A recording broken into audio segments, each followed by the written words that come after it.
Diamond, Private Detective, starring Dick Powell.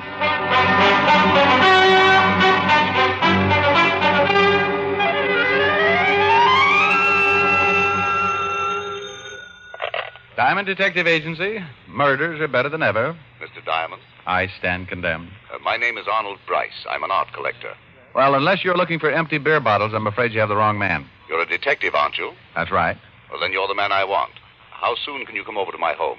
Well, that depends on two things, where you live and what you want me for. I live at 9607 Riverside Drive.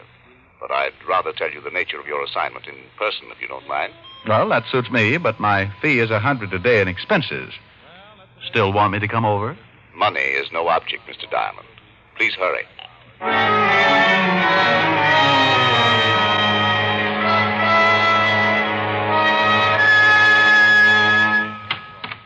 Yes?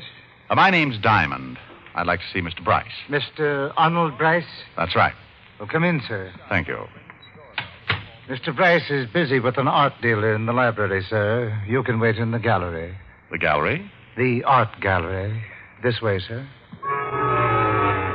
He led me down the hall and into a room that looked like it was once a den. There was a piano in the room, and hanging over the fireplace was a large painting of the Mona Lisa. The other three walls were all covered with pictures, too. This, I took it, was the gallery. Just make yourself comfortable, sir. I'll tell Mr. Bryce you're here when he's finished. Thank you. Beautiful room, isn't it? Oh, yes. Lots of paintings. I didn't mean the paintings. I meant the room. Oh, I take it you don't like the art? No, sir. I only appreciate what I can see in the picture. This room used to be a study until Mr. Arnold Brice came. And who had it before? Mr. Jasper Bryce. He died 2 months ago and left this house to Mr. Arnold. Well, I must get on with my work, sir. The butler gave a disgusted look at the paintings and took his leave. Come to think of it, I agreed with the old boy. Most of the paintings were what is called moderne, which is sort of a nasty poke at the present period. Hi there. You're a burglar, just help yourself. Take them all if you want to. Well, I didn't know I had company. That's because you're not a very good burglar. You should be more careful. You, no doubt, are the local police force. No, I won't turn you in. Oh, what's the use? Used to be I could joke. Used to be I liked to joke. Now it's no fun. Who are you, really? What do you want here? Can I fix you a drink? Hey, that's a lot of questions for a little girl. Little girl. She staggered over to a couch and sat down while I took a good look at her. Beautiful is a word thrown around a lot these days, but it could only describe her. She had soft brown hair, big brown eyes, with a sort of a pleading look about them. She was wearing a pair of lounging pajamas, but her figure was nothing to speak of. When you found one like this, you kept the news to yourself. Ugly. What's that? I said ugly. Oh. Meaning those pictures. You like pictures? Oh, you look like the type who would like pictures. Well, I'm flattered. Look at that one. You ever see such a mess? That's night chasing away the morning in September. Well, you could have fooled me. That's my husband's favorite. You a friend of my husband? No. Neither am I. All he does is buy paintings. He's a nut about paintings. He should have married one. You must be Mrs. Bryce. I must be. Then that's life. Oh, who'd you say you were? I didn't, but the name's Diamond. My name's Della. You know... Mr. Diamond, Mr. Bryce will see you now. Oh, get lost, Timothy. Mr. Diamond and I are just getting acquainted. But Mr. Bryce said... Mr. Bryce. All right, you better go and see him, Mr. Diamond. My husband hates to be kept waiting. Me, I'd rather be alone anyway. I'm going to sit here till I figure out just why in blazes night is chasing morning away in September. I left Della Bryce staring at the picture and followed Timothy to the library. Inside, I met Mr. Arnold Brice. He was a big man and looked old enough to be Della's father. On the desk lay another modern painting, and he sat admiring it like it was the deed to the Taj Mahal. Look at it, Diamond. Look at it. Yes. A masterpiece. Well, it's original, all right. Of course, I buy nothing but originals. Can't stand copies, can you? Well, I really haven't thought about it lately. Tell me, is this masterpiece what you wanted to see me about? Oh, no. Just thought you'd enjoy seeing it. Mm-hmm. Well, now that we've had our kick, suppose we get on to business. Fine. Mr. Diamond, I'm number 34 on this city's social register. Do you follow me? No, I'm about 6 millionth. Please, sir, I'm very serious.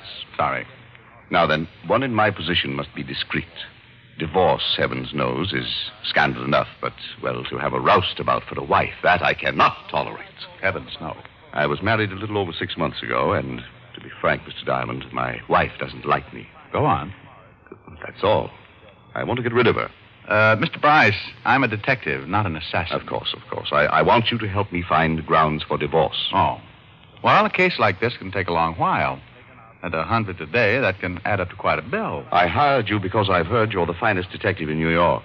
Oh, well, thanks for the flattery, but the fee is still 100 a day, and... I told you over the phone money meant nothing to me. Here. Here's a check I made out to you. It's for $500. That should serve as a retainer. Well, yes, that's... Now then, we can get on with this. I think my wife is in love with another man. No. Yes. And I think that... I keep forgetting these walls are soundproof. We've only lived in this house a few weeks. My Uncle Jasper left it to me. Yes, your butler told me. Timothy? Queer duck, Timothy. Uncle Jasper left me him, too. Oh. Well, let's get back to your wife. Oh, yes. Mr. Diamond, when I married Della, I thought we'd be well suited. She's very beautiful. And, guess where we met? I have no idea. In an art gallery. Naturally, I thought Della would be an art lover like myself. I could just picture us sitting in front of the fire on cold winter evenings, gazing at my originals. Thrilling thought. Yes, but it wasn't to be. Della deceived me. She hates my paintings. Well, it takes all kinds to make a world. Yes, but my world is art, Mr. Diamond, and Della is no part of my world. I see, but that hardly sounds like grounds for divorce, Mr. Bryce. Oh, I realize that, but maybe this is. You see, Della used to date a boy named David Tharp. Now she's been going out a lot lately, and I think she may be seeing him again. Mm-hmm. You think? Well, I know it really may be nothing, but if she should be seeing him and we could prove it, wouldn't that be grounds? Well, possibly. Now, this boy used to work for the Gorman department store, and if he's still in town, I want him watched. All right, I'll check with the store and report to you later. Good. Timothy will show you out, Mr. Diamond. I left Mr. Arnold Brice admiring the monstrosity he had purchased earlier. On the way out, I took another peek into the gallery to see if Della Bryce was still around. She wasn't. And then I noticed the Mona Lisa again. Somehow it seemed so out of place. I was staring at it when Timothy came up behind me. I see you admire the lady. Say, don't you ever make noise? Beautiful, isn't she? The Mona Lisa? Yes. Look at that face. The most lovely face in the world. I thought you didn't like art. Not what Mr. Bryce calls art. Only that picture. Do you know about it? Do I know about it? Oh, so many things. It really has a colorful history. Da Vinci painted her over 400 years ago. No. Yes. Zenobia del Giocondo's wife posed for Leonardo 4 years before it was finished. My. Everyone loves it.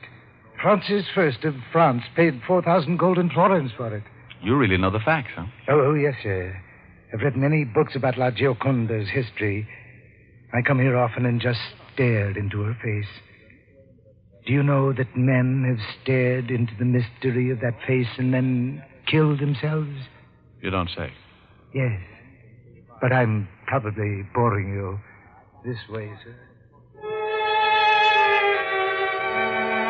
He took a last tender look at the picture and then led the way to the door. It was a crazy house full of crazy people, and felt good to be outside again. The job I had was strictly routine, but as long as Bryce paid for my services, he'd get them. I took off for lunch, then went to the Gorham department store to find David Tharp. There I found Tharp, had joined the Army 6 weeks ago and was now stationed in California. That meant that Bryce's suspicions about his wife were unfounded, at least as far as Tharp was concerned. Hello? Let me speak to Mr. Bryce. Who's this? Oh, that worn-out voice sounds familiar. Walt? Yeah, is this Diamond? Yeah, but what are you doing there? Or did I dial the wrong number? You calling Arnold Brice, Rick? That's right. Then you have the right number. Was he a client of yours? Uh-oh. I don't like the way you said was. You guessed it. Better get over here, Rick. Arnold Brice has been murdered.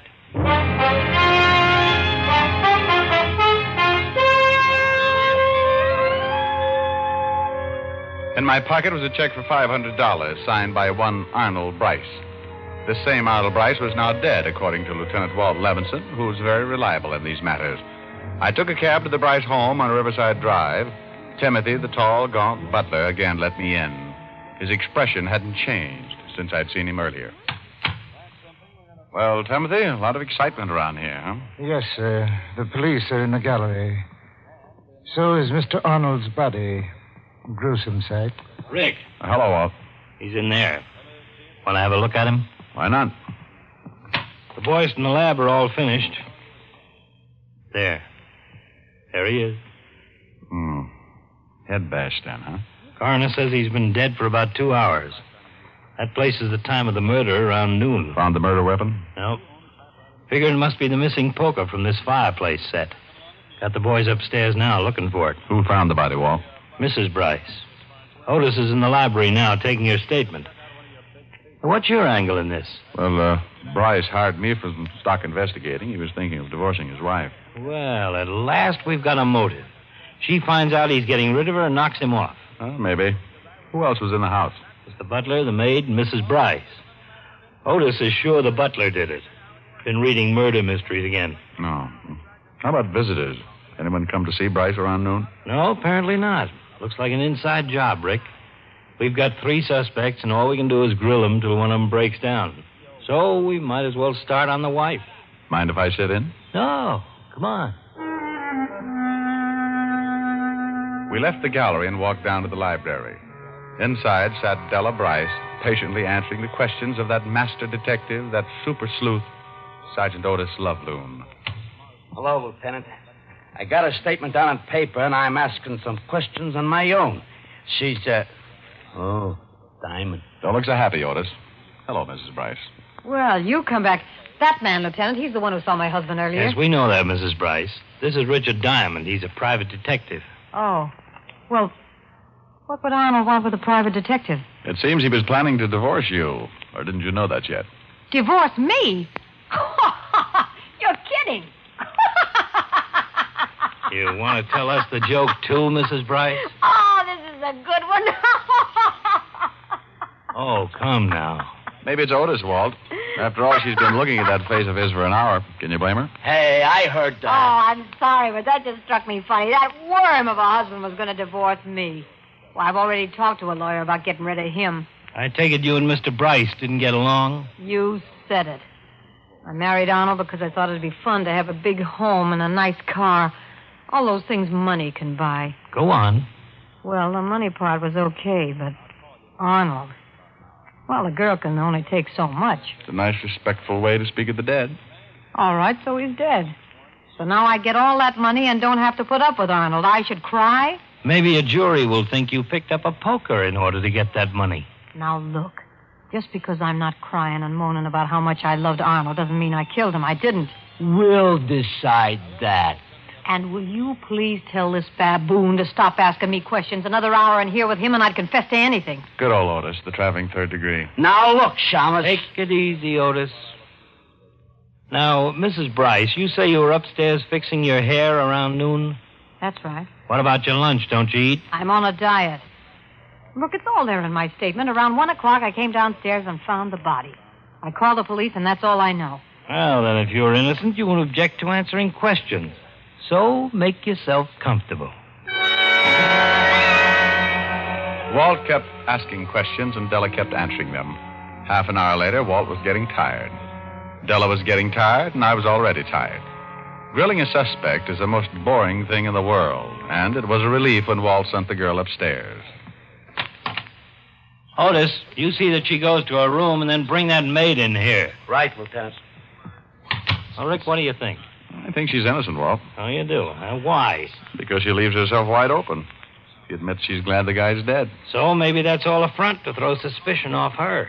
She makes everything point toward her, and she thinks we'll figure she couldn't be that dumb. Maybe, but I don't think so. I think Otis was right. Huh?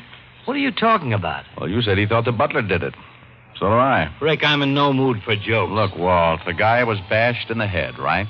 the top of the head. Now, Bryce is close to 6 feet tall. So is Timothy. Della's too short. She couldn't hit him on top of the head unless you stood on a ladder. Yeah, I thought of that. But you can't convict a guy because he's tall enough to hit Bryce on top of the head. Besides, maybe Bryce stooped over to tie a shoelace. Any number of reasons. Maybe. But I still bet Timothy killed him. Okay, Sherlock. Tell me one more thing. Why? Why did he kill him? He'd only worked for him 2 weeks. No money's missing. Where's the motive? I'm not sure, Walt. But I think it's in a picture. Huh? Oh, now, Rick. Walt, when I was here earlier, I talked to Timothy in the art gallery. We talked about the Mona Lisa. Well, what about it? He knew everything about it. A lot of its history. Now, here's a guy who hates all these paintings around but one. The Mona Lisa. But what's it doing here? What's what doing here? The Mona Lisa. Bryce told me himself he only collected originals. But the Mona Lisa hangs in the Louvre in France. That picture over the fireplace is only a copy, and Bryce hated copies. Go on. That's all. I don't know exactly why or how all this happened. I only know things don't add up. Timothy's admiration for that one painting and what's it doing here. And somewhere in there you think there's a murder motive. Why not? Sure, Della might have killed him for the money. That's a nice, big, fat motive. But, Walt, how many murders have big, fat motives? Darn few. Well, you're right there. A girl kills her sister because she called her fatty. A man shoots his wife for nagging. A woman poisons her neighbor for gossiping. A lot of little things can turn a twisted mind into a murderous mind. Okay. But this picture angle doesn't impress me. Where's the motive, even a small one? I can't... Here's the maid, Lieutenant. In here, miss. Oh, Lieutenant, I am so sorry about this thing. I am feeling to cry. Please, you can't think I have anything to do with it. I hardly know, Mr. Rice. Just sit down, miss. We just want you to answer some questions. Now, don't be frightened, dear. We don't think you killed Mr. Bryce, but you might help us find out who did. Oh, well, I'm glad to help. Good. Now, how long have you worked here? Oh, well, let me see. It has been 5 years. 5 years they have been here. I worked for Mr. Bryce's uncle. Then when he died, I stay on. Uh-huh. And Timothy, how long has he worked here? Oh, goodness. Timothy has been here all his life. He has told me about it. His father worked for the old Mr. Jasper Bryce and his mother, too. Timothy, he grew up in that house. Then when his father died, he'd take over his job. I see. Now, about the young Mr. Bryce, Arnold. Was he easy to get along with? Well, I don't know him so well, but they have no trouble with him. Timothy does not agree with him at times, but they have no trouble. Timothy doesn't agree with him? What do you mean? Well, Mr. Arnold changed a lot of things. Moved furniture and such. Timothy thinks they look better where they have always been. Just this morning they argue. Mr. Bryce wants Timothy to get rid of something, but they do not remember what it is. Oh. Then one more question. The room with all the paintings. Do you remember that room before Mr. Arnold Brice came here? Oh, yeah. He used to clean there. But there was not all the paintings there then. No painting? Not all there is now. Just the one. The painting of the pretty lady. The Mona Lisa. What did you say? The Mona Lisa. Yeah, that's it. That is what Timothy and Mr. Bryce was having words about this morning. The Mona Lisa. That was it. I looked at Walt, and I could see that he was interested. Now there was a motive. Oh, not the big headline motive, just the kind you'll read on page 6 of your local paper. The kind of story that usually says the murderer is now undergoing sanity tests. Otis showed the maid out and left Walt and me with our little brains racing a mile a minute. I don't know. We still haven't got anything to convict him. Walt, he's a psycho, that's for sure. Now, the way I see it, he's crazy about that one picture. He grew up in the house. Maybe it means something to him. Then in comes Bryce with all his modern junk and orders Timothy to get rid of the Mona Lisa. Yeah. But Timmy argues and Bryce insists. They were both in the library, so maybe Bryce was even going to take it down himself. Could be. Then our boy gets mad, grabs the nearest thing, which happened to be the poker. Okay, so it fits. We have a theory. But we still need one thing to convict him. A confession. Yeah. Maybe we can use the Mona Lisa. What? He killed for it. He may talk for it. I outlined my plan to Walt. Timothy was a psychopathic, and I knew we'd have to get him in the right kind of mood. Walt agreed with the plan, and we headed for the gallery. They had removed Bryce's body from the room, and only a deep red spot in the carpet was left. Walt went looking for Timothy, and I moved over to the piano.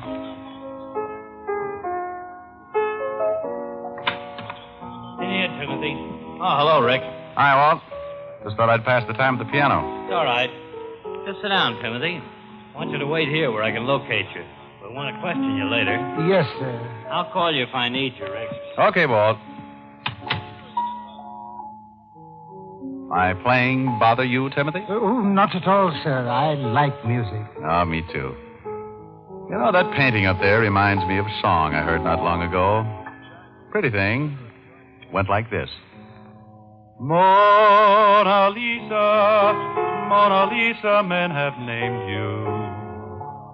You're so like the lady with the mystic smile. Is it only 'cause you're lonely they have blamed you for that Mona Lisa strangeness in your smile? I watched him carefully as I sang. At first he stared at me with a strange look in his eye, but gradually he settled back in his chair and listened to the words. His eyes rested on the beautiful painting over the mantelpiece. This was the mood I'd wanted. Many dreams have been brought to your doorstep.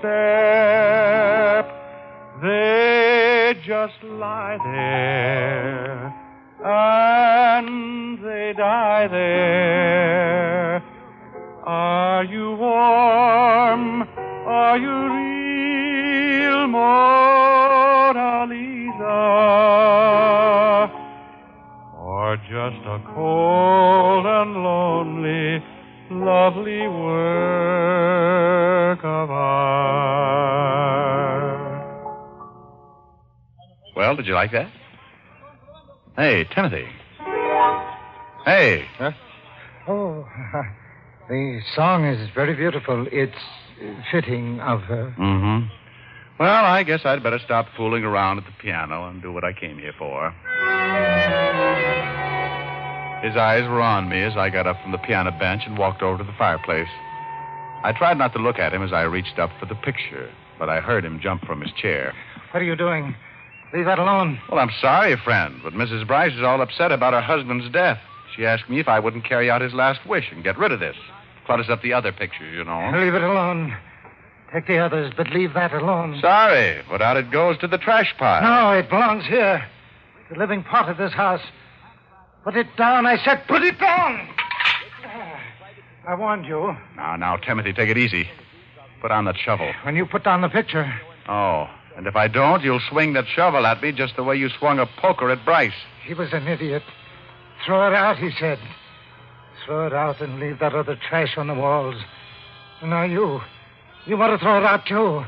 No, give me that painting. All right, Timothy, you've got it. Rick, are you all right? Yep. See how Timothy is. He'll come around. You heard from the door? Yeah, enough. Imagine. All this over a picture of a dame.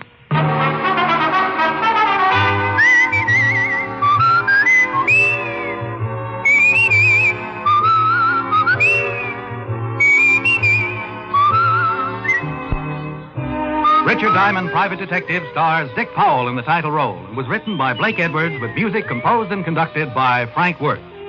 This is Bill Forman speaking. Richard Diamond, Private Detective, is transcribed in Hollywood by Jaime del Valle. Richard Diamond, Private Detective, has come to you through the worldwide facilities of the United States Armed Forces Radio and Television Service.